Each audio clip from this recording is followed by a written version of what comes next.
오늘 말씀의 제목은 동역자가 필요합니다 라는 말씀의 제목으로 함께 은혜 나누고자 합니다. 사도행전 9장에 보니까요, 사울이 다메섹에 있을 때 예수 믿는 자들을 체포하러 가다가 예수님을 만나 회심한 그러한 사건의 내용이 오늘 사도행전 9장에 기록되어 있는 것을 볼 수가 있습니다. 이것은 우리 기독교 역사상 가장 적극적으로 예수님을 만난 사건일 것입니다. 사울은 당시 어떤 사람이었을까요? 가말리알 문화에서 율법 교육을 받은 엘리트 중에 엘리트, 이러한 청년으로 장차 사내들인 회원이나 또 그 이상의 직책도 바라볼 수 있는, 한마디로 미래가 보장된 청년이다, 이런 어마어마한 그 뒷배경이 있는 그런 사람이 바로 사울이라는 청년이었습니다. 그런데 이 사울이란 청년이 예수 믿는 사람들을 체포하기 위해서 갑니다. 자, 그러다가 다메섹에서 예수님을 만납니다. 그가 하루아침에 예수를 믿고 세례받고 전도자가 된 그러한 내용입니다. 사울은 다메섹에서 예수 믿는 자들을 잡으러 가던 중 어떤 일이 있었습니까? 하늘에서 갑자기 빛이 비칩니다.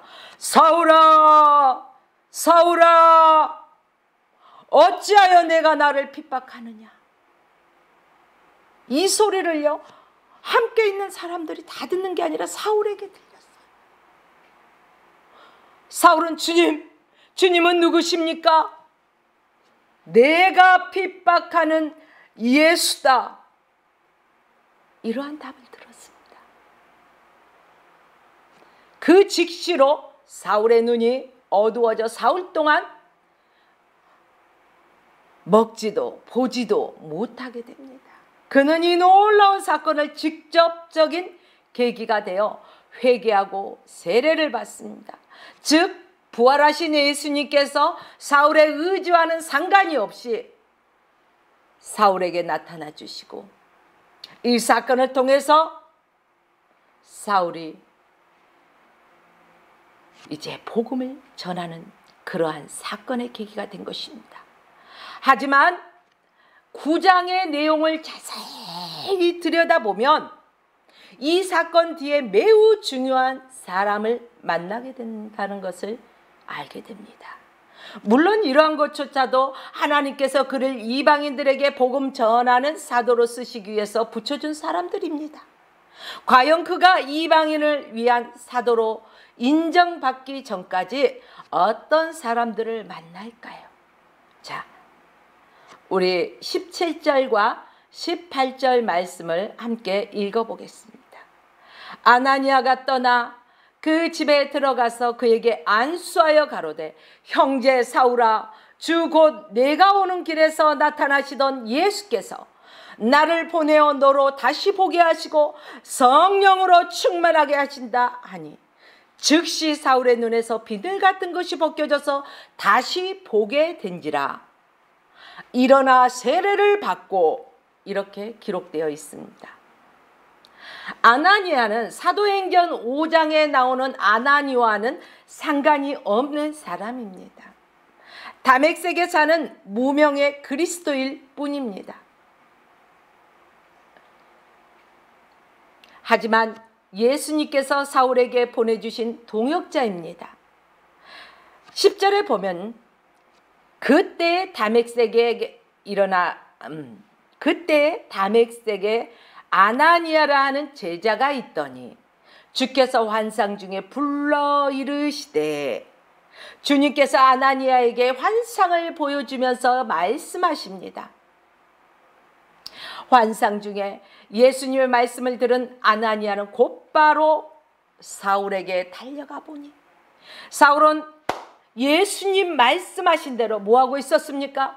기도하고 있었습니다. 기도할 때 사울도 똑같이 아나니아라는 사람이 안수해주는 꿈을 꾸었습니다. 아나니아가 사울에게 가서 형제 사울아, 내가 오는 길에서 나타나시던 예수께서 나를 너로 보내어 다시 보게 하시고 성령으로 충만케 하신다 라고 말합니다. 그러자 사울의 눈에서 어떻습니까? 아주 비늘 같은 것이 벗겨지니 다시 사울의 눈이 성하게 되고 다시 보게 되었다는 것입니다. 그리고 그에게 안수하며 세례를 베풀자 사울이 음식을 먹고 강건하여졌습니다. 이처럼 하나님의 강권적으로 사울을 전혀 다른 사람으로 바꾸셨습니다.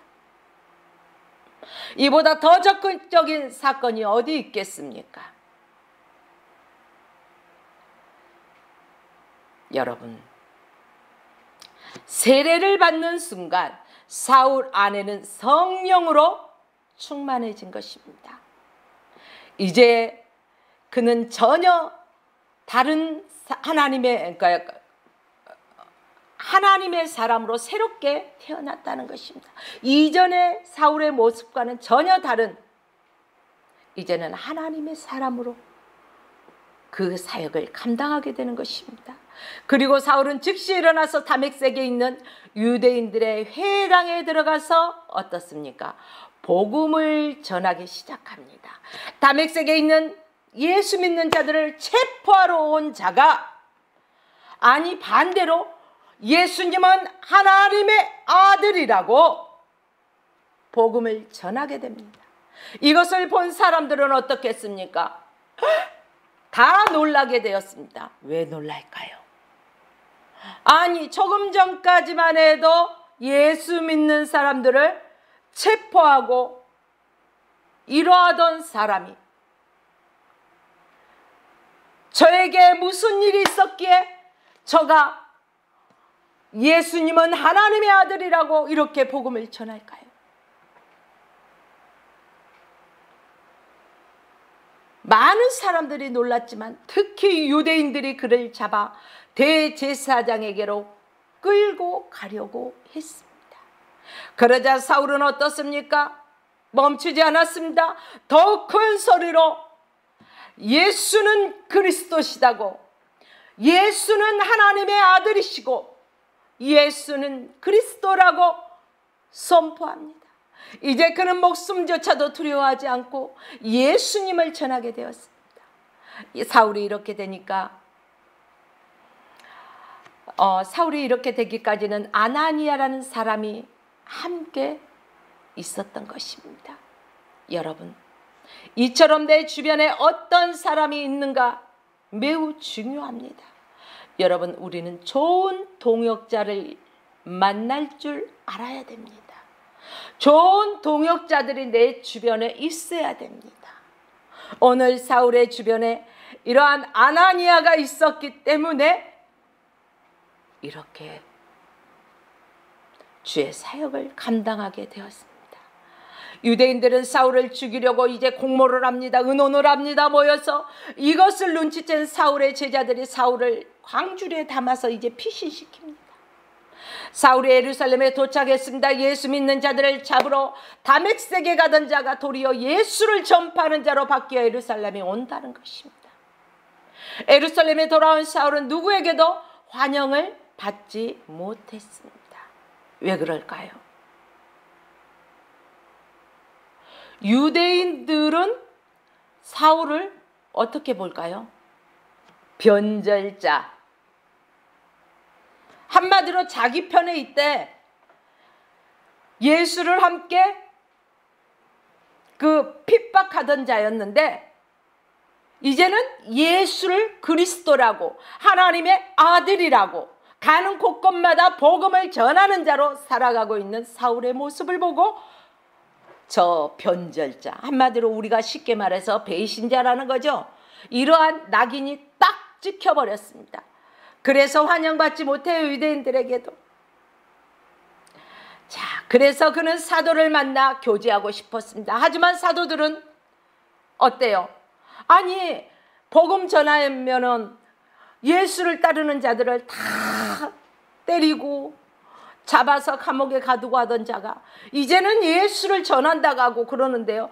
아유, 혹시 저 사람이 또 이렇게 해서 우리를 속여가지고, 감쪽같이 속여가지고 또 우리를 몽줄이 잡아 또 감옥에 쳐놓는 건 아닌가? 저 사람을 믿지 못하겠어라는 이러한 적대심이 있었다는 것이죠. 사울은요, 얼마나 난감할까요? 그는 동역자 바나바를 만나게 됩니다. 27절 말씀을 함께 보겠습니다. 바나바가 데리고 사울에게 가서 그가 길에서 어떻게 주를 본 것과 주께서 그에게 말씀하신 일에 다메섹에서 그가 어떻게 예수의 이름으로 담대히 말한 것을 말했다는 것입니다. 자, 여러분, 바나바의 말에 권위가 있었어요. 자, 사울은요, 사도들을 간절히 만나고 싶어 했지만 사도들은 그를 의심했다고 말씀드렸죠. 왜 그랬다고요? 사울은 스데반의 죽음을 당할 때 책임자였다는 것입니다. 맨 앞장서서 돌로 쳐 죽게 만들었다는 것입니다. 예수 믿는 자들을 체포하기 위해 외국까지 갔던 자가 누구예요? 사울이었습니다. 그런 그가 회개하고 세례를 받은 후 예수님을 전한 자가 되었다는 사실을 도무지 믿을 수가 없었습니다. 그때 바나바가 사울을 데리고 가서 사도들에게 소개시키십니다. 바나바는요, 4장 마지막 부분에 나오는 것처럼 자기 재산을 팔아서 예루살렘 교회의 가난한 사람들에게 나눠줬던 사람입니다. 그렇기 때문에 사도들을 비롯해서 성도들이 바나바를 신뢰했습니다. 바나바가 소개하는 사람이라면 믿을 수 있었습니다. 권위가 있었다는 것입니다. 여러분, 우리의 주변에도 영적인 권위 있는 사람들이 있어서 늘 함께 해야 합니다. 우리의 주변에 믿음의 동역자들이 많아야 된다는 것입니다. 드디어 사울은 제자들과 함께 예루살렘에서 교제할 수 있게 되었습니다. 누구 때문에요? 바나바가 사울에 대해서 아주 잘 설명해 주었습니다. 그냥 보통 사람이 소개했다면요, 믿지 않았을 것입니다. 그러나 바나바가 그동안에 신뢰를 쌓았기 때문에, 헌신했기 때문에, 바나바가 소개하는 사람을 믿을 수 있었기 때문에 사울을 인정하고 받아들였습니다. 이제 사울은 드디어 사도들로부터 복음을 전하는 자로 인정받게 되었습니다. 얼마나 기쁜 일일까요? 이처럼 사울이 사도들로부터 인정받게 되기까지는 옆에 누가 있었어요? 바나바가 있었다고 말씀드렸습니다. 우리들도, 저와 여러분들 주변에도 이 바나바처럼 신실하고 또 권위 있는 동역자가 있으시길 주의 이름으로 축복합니다. 우리 주변에 이렇게 바나바같이 신실하고 권위 있는 동역자가 있으면 우리가 영적인 일을 행할 때 큰 힘이 될 수가 있습니다. 그는 예루살렘에서도 담대하게 복음을 전하고 유대인들과도 변론합니다. 하지만 예루살렘에서도 헬라파 유대인들이 사울을 죽이려고 했습니다. 다메섹에 와서도 마찬가지입니다. 예루살렘에서도 그는 위협을 받게 됩니다. 그러자 이번에도 그는 또 다른 동역자를 만나게 됩니다. 본문 30절을 한번 읽어보겠습니다. 형제들이 알고 가이사로 데리고 내려가서 다소로 보내니라, 이렇게 기록되어 있습니다. 무명의 여러 형제들을 만나게 되었던 것이죠. 사울은 다메섹에서 똑같이 여러 믿음의 형제로부터 도움을 받게 된다는 것입니다. 그는 죽임을 당할 위험에 빠졌을 때 믿음의 형제들에 의해서 몸을 피신할 수가 있었습니다. 그는 가이사로 내려갔고 고향인 다소로 보내져 훈련을 받게 됩니다. 그 이후 본격적으로 바나바와 다시 만나서 3차에 걸쳐 전도 여행과 감옥 생활을 하면서 평생 복음을 전하고 교회를 세웠습니다. 많은 성경을 기록한 대사도가 되었습니다. 여기서 무명의 성도들은 그의 목숨을 구해준 분들입니다. 교회 안에서도 누구든지 똑같이 소중합니다. 사울의 복음을 전파하면서 이 31절 말씀을 읽어보면 온 유대와 갈릴리와 사마리아와 교회가 평안하여 든든히 서가고 주를 경외함과 성령의 위로로 진행하여 수가 더 많아지니라. 이처럼 우리 기독교 역사상 사도 바울과 같은 대사도가 있기까지는 무엇보다도 하나님께서 친히 그에게 나타나셔서 사흘 동안 아무것도 보지도 먹지도 못하게 하신 후 구주로 영접하게 하신 것이 가장 중요한 사건이었습니다. 하지만 그의 사역을 이루기까지 그에게 안수하고 세례를 베푼 아나니아가 있었습니다. 예루살렘 사도들로부터 사도권을 인정받도록 소개해 주었던 바나바가 있었습니다. 그가 복음을 전하여 죽임을 당할 뻔한 이 순간에 피신할 그를 열어준 형제들이 있었습니다. 믿음의 형제들이 있었다는 것입니다. 그 밖에도 수없이 많은 동역자들이 있었기 때문에 이 모든 일이 가능했던 것입니다.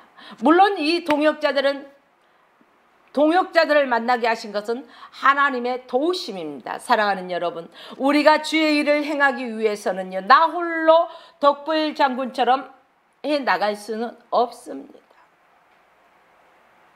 내가 아무리 똑똑하고 잘났고 능력을 갖춘 사람이라 할지라도 혼자서는 할 수가 없다는 것입니다. 오늘 사울이 변하여서 바울이 되었을 때, 누가 그들을 믿어주지 않았을 때,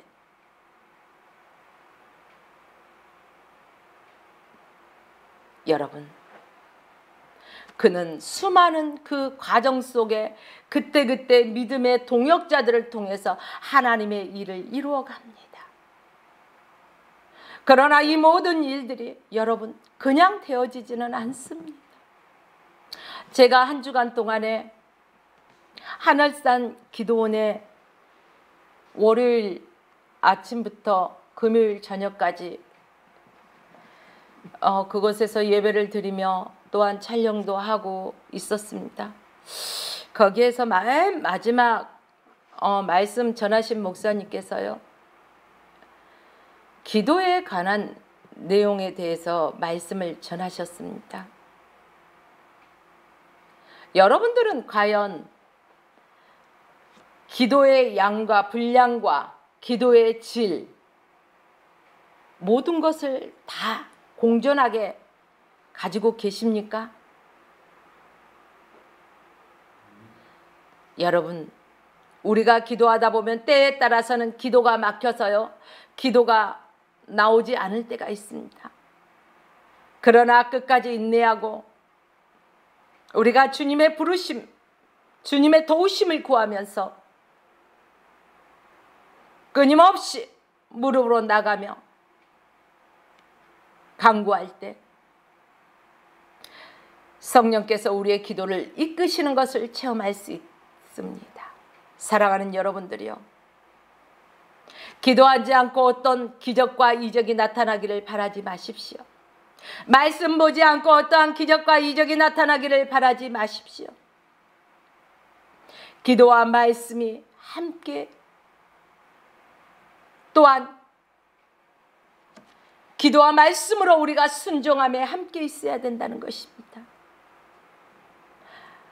이것이 하루아침에 이루어지는 것은 아니지만 우리가 끊임없이 노력해야 된다는 것입니다. 처음에는 나의 의지로 기도합니다. 그러나 한참 기도하다 보면은요, 내가 기도하는 것이 아니라 성령이 이끄시러 가시는 것을 볼 수가 있다는 것입니다. 사랑하는 여러분들이요, 믿음의 동역자도 내가 아무것도 하지 않는데 하나님께서 붙여주실까요? 아니요. 내가 하나님의 이끄심대로 늘 기도하면서 말씀 안에서 나아갈 때, 하나님의 뜻대로만 나아갈 때, 그 순간순간 필요한 동역자들을 하나님께서 붙여주십니다. 오늘 사울에게 있어서 수많은 동역자들을 만났습니다. 아나니아를 만났습니다. 바나바를 만났습니다. 또한 무명의 동역자들을 만났습니다. 여러분, 우리의 인생길을 살아가는데 믿음의 동역자들을 만나서 하나님을 기쁘시게 해드리는 그러한 삶을 살아가기를 원합니다. 여러분은 하나님께서 저에게뿐 아니라 섬기시는 교회와 또 정교한 동역자로 세워주신 분들입니다. 따라서 여러분들께서 정교한 동역자로 합력하여 선을 이루어가는 것은 여러분들께서 섬기시는 교회는 하나님이 기뻐하시는 교회예요. 또 우리 화평교회도 하나님이 기뻐하시는 교회예요. 화평방송이 하나님이 기뻐하시는 방송, 하나님이 기뻐하시는 화평교회로, 하나님이 기뻐하시는 화평방송으로 성장해 나갈 것입니다. 여러분들도 이러한 제자 훈련을 통하여 귀한 사역자들로 성장해 나가시기를 바랍니다. 어떠한 어려움에도 하나님께서 지켜주실 것이라는 신실한 믿음으로 이겨내시기를 주의 이름으로 축원드리며 오늘 말씀을 마칩니다.